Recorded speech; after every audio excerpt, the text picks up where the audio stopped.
Our KSAT Q&A today is about Hanukkah in the year 2020. Rabbi Chaim Block with the Chabad Center for Jewish Life and Learning joins us live. Rabbi, it's always a pleasure to visit with you. And I want to talk about what happened on Sunday, the city's celebration of Hanukkah and its significance in 2020 for you and for so many people in our community. Thank you. Sunday, we celebrated the 23rd annual Chanukah on the River celebration. Of course, it's celebrating a 2,000-year-old holiday and event. And what was so different this year is because of COVID, we did not have a live audience. We usually get over 1,000 people to come down to the Arneson River Theater, and we were struggling to see how we can work it this year and not diminish the light and the joy for families across our community. And of course, this year we need the lights of Hanukkah even more than ever before, and their message of hope and perseverance and faith. And so we decided to bring down all the parts of the celebration, the entertainer from New York, the lighting of the menorah, our mayor, other dignitaries, as we have every year, and live stream it to people's homes. And we were able to do so, and it was a very uplifting, joyous, and meaningful event on Sunday. You just said something really beautiful that I want you to talk a little bit more about. You said the lights of Hanukkah, we need them now more than ever before. We are in a very dark time. Do you think that Hanukkah carries an extra special significance this year? Of course it does. We've been in lockdowns. We've been in isolation. We've been ill and mourning and frustrated for so many months now. And I'm sensing that Hanukkah has not come a minute too soon to give families an opportunity to bring a little joy and a little light into their lives. And I think it's very much appreciated this year, even more than any other year. Talk about the significance of Hanukkah historically for the Jewish people. Sure. Let me give you just a brief historical recap.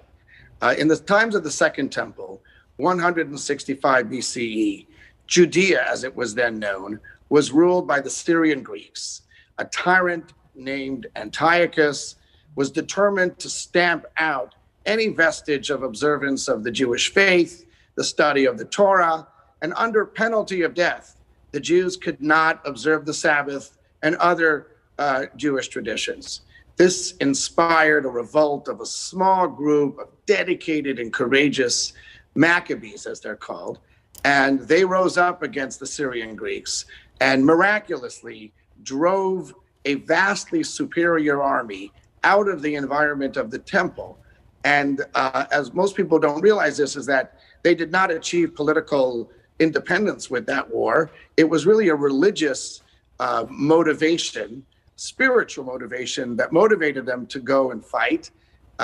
They would not have rose up if it was just about political independence. And all they achieved was the liberation of the temple. And when they came to the temple to relight, to rekindle the menorah, they couldn't find any oil.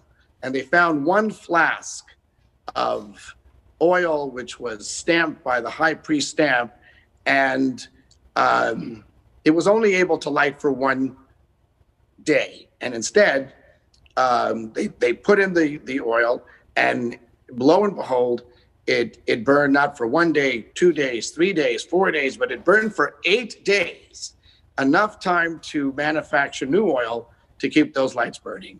And this was the impetus that inspired the rabbis to institute the lighting of the candelabra every year during these days. And we're still doing it today, 2,000 years later, all around the world. And if I can add, the message of the menorah is so relevant today because each and every one of us has a candle, a flame that burns inside of us, our soul, which is a part of God. But many of us don't even know it's there. And even if we heard it's there, we really can't find it. And the miracle of Chanukah, the story of Chanukah, encourages us to look for that flame and find it within ourselves, find the inner strength to overcome our daily challenges. And sometimes we find it and we don't think it's big enough. We don't think it's strong enough. And the story of Chanukah, or the miracle of Chanukah, teaches us that it's really not up to us to finish the job, so to speak, or to do it all. All God wants of us is to do our share. And if we light our little candle and we think it's only enough to burn for a short amount of time, well, that's what we need to do. And God will come and take care of the rest. And when we give everything, our all, that's what is wanted of us, is demanded of us. And the rest is in God's hands. And so many times we succeed beyond our wildest expectations when we are determined and when we are filled with encouragement and faith to get the job done. Love that message. Yeah, by the way, absolutely. The video that we were showing you is from last year's.